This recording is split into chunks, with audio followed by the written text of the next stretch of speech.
A few days ago, James Abbott and I recorded an audio podcast on the Beirut blast.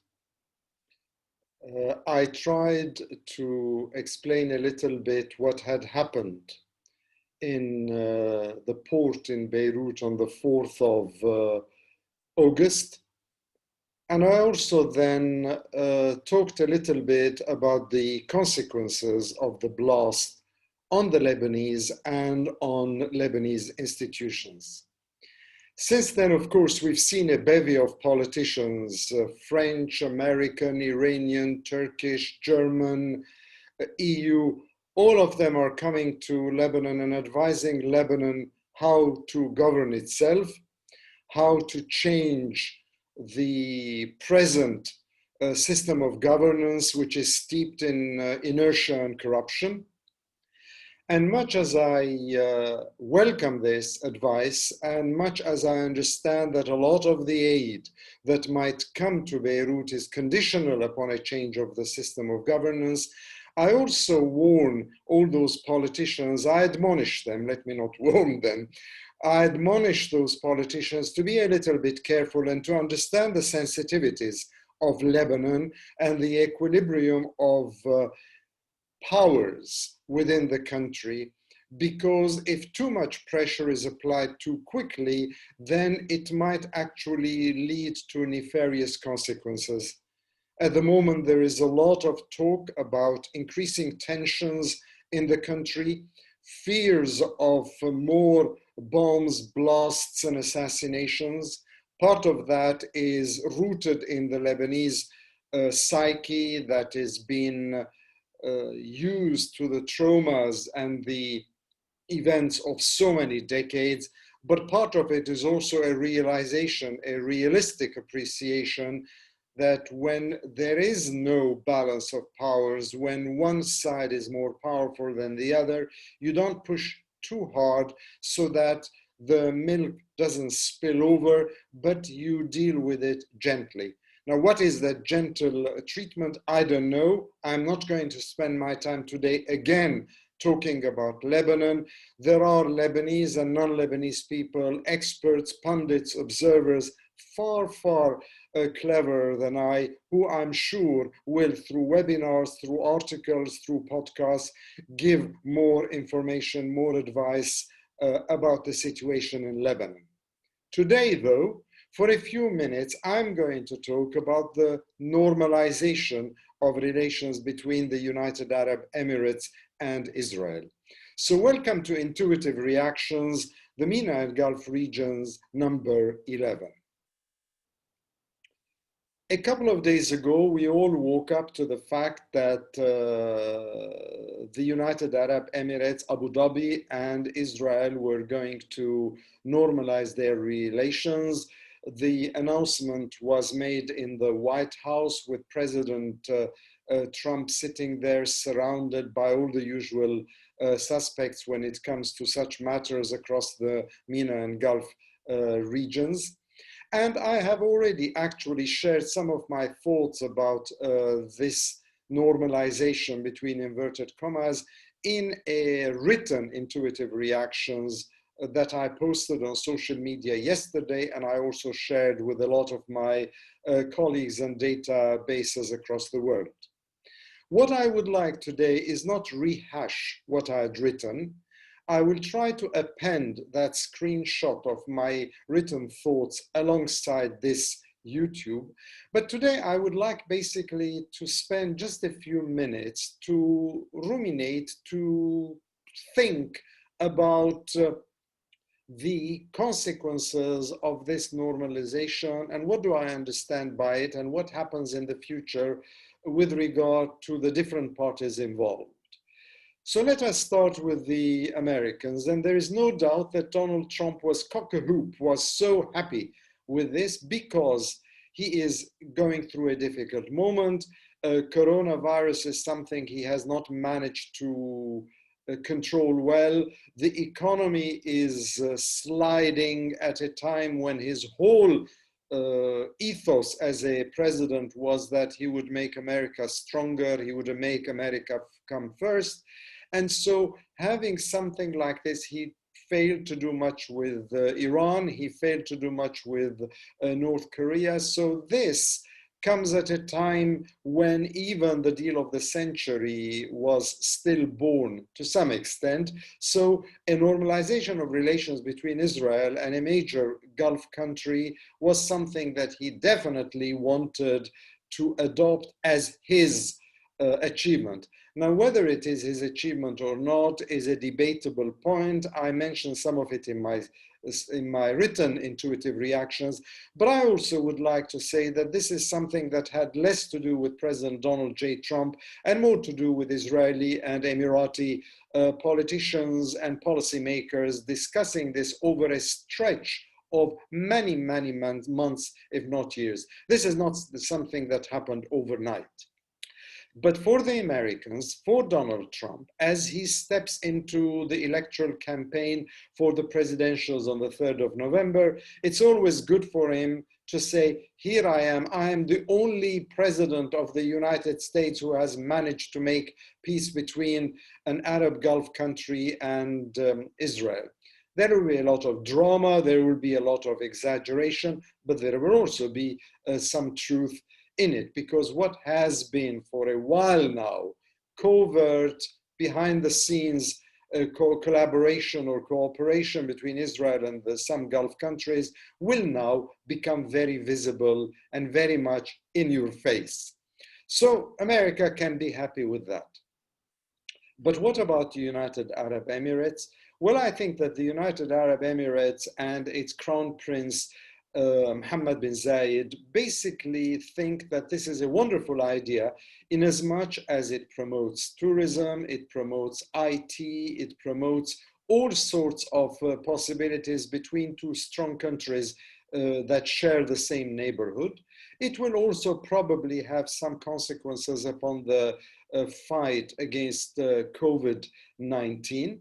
But I think what it will definitely do more to the point is that it will become a united front against what is perceived by both countries in different ways, mind you, because Iran and Israel are enemies. They have no diplomatic relations. The same cannot be said at all about the United Arab Emirates and Iran. So in a sense, it is more difficult to address that issue, and the Emiratis would have to tread a bit more softly. But at the end of the day, they're worried about Iran, and this would be one way of saying the enemy of my enemy is my friend.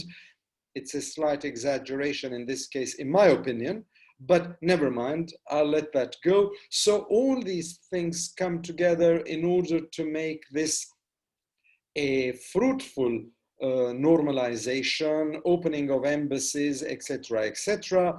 The embassy of the Emirates would, of course, be in Tel Aviv at the moment. But what I also say in my written intuitive reactions is that the Emirati justification for this normalization, at least the public visible side of it, as being the reason why the annexation was stopped by Israel of occupied Palestinian territories, is a little bit silly, because of course that is not true at all. The annexation was, as I said, stillborn. It was a dead duck. It was something that was not happening. And in a sense, if the whole merit of the United Arab Emirates foreign policy with regard to Palestine is to stop annexation, when there is so much occupation, there is so much settlement going on, appropriation of land, demolition of houses, usurpation of rights. Well, I mean, excuse me, the world these days is global. The internet and the mobiles and the platforms are abundant, and people will not be sucked into that kind of very basic, very primitive justification. But come as it may, the United Arab Emirates is a sovereign country, and in its own right can go ahead and have established diplomatic relations visibly and openly with the State of Israel. As for Netanyahu, of course, this is a huge success for him because he himself has been really shaken up by the protests every day in front of his residence and his office.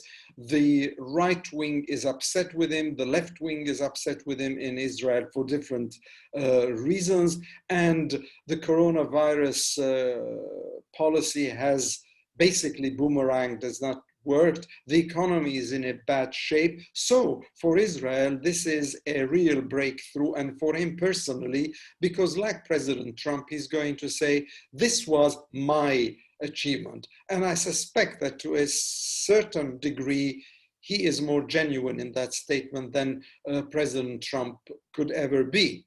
But for me, all this aside, the real achievement for Netanyahu is one that he has maintained for a long time, which is to say that Israel does not need to resolve the Palestinian conflict in order to be able to establish normal diplomatic relations and economic and other cooperation with Arab countries. Remember, there are two treaties with Israel already by Arab countries.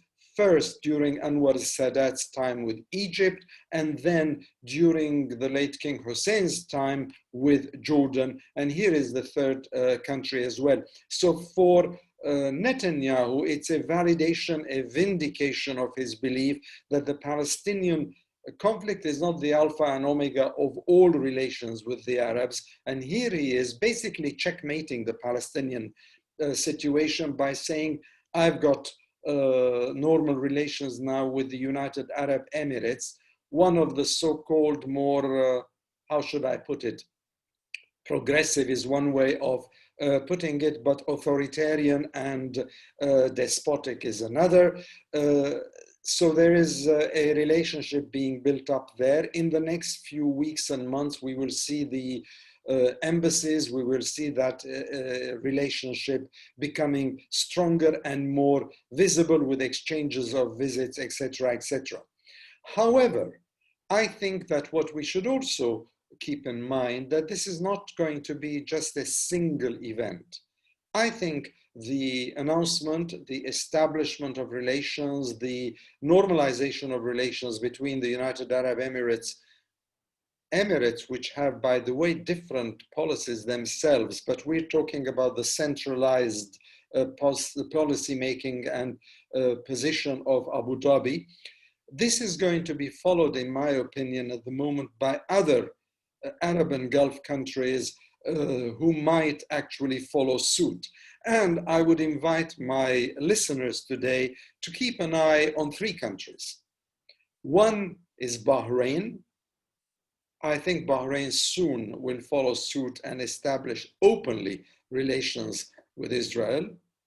Then it is very possible that the Sultanate of Oman, with a new ruler, might follow suit, and I use the word might. And then another outsider, insider, who might actually do the same. And I think there is a lot of pressure to do that because it makes more sense to have 3 or 4 Arab countries in the Middle East, North Africa, and Gulf doing this rather than the Emirates being the outlier, being the only country, and that is Sudan. So keep an eye on those 3 at the moment. And at the same time, keep an eye on what is happening with the Palestinian leadership, because it is angry, it is frustrated, justifiably so, understandably so. It has been basically given quite a severe blow by this because it weakens its position even more, strengthens the Israeli position more. As I said, all justifications about the whys and wherefores of this normalization does not lend itself to any proper serious scrutiny, but Palestinians have also got to ask themselves the question, first, did they contribute to this with their own internecine and lamentable divisions? I think they did. Secondly, was Palestinian foreign policy at its optimal best?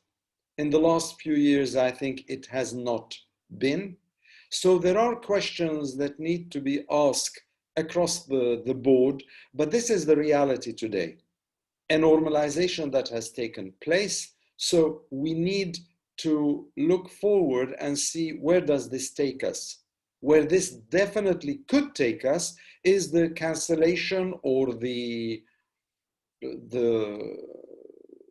end of the Arab Peace Initiative of 2002, which basically stated that full peace with all Arab countries that are members of the Arab League in return to a withdrawal of Israel from Palestinian occupied territories with Jerusalem as its capital. And of course, an addition about the refugees, but that is not as clear as one would think. That Arab Initiative of 2002, which has been restated and recycled and restated and recycled, will now probably join a lot of other dusty initiatives. And we now have a new reality in the Gulf, a new reality in the MENA and Gulf regions, and certainly a new reality in Israel.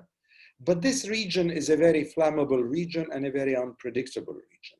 So woe be to any observer unless they are really connected with the decision-making powers to predict what could really happen. So all I would say at this stage is let us observe, let us watch, let us see where we go with this initiative that basically surprised a lot of people. And where would the EU situate itself in relation to this initiative? Where would the Arab League situate itself vis-a-vis this initiative? A few days ago, I spoke quite a few times about the Beirut blast. Today, I'm sort of sharing some thoughts with you about the UAE-Israel normalization process. The region is a hub of activity, but the region, as I said, is also a very volatile region. So I hope that things will not slide south and that we will not witness any bad surprises, be that on the level of Lebanon, be that on the level of Syria, be that on the level of Yemen, be that on the level of Libya, be that on the level of Iraq, and be that on the level of Israel, Palestine, and the larger region. So take care, all the best, and good luck with next week.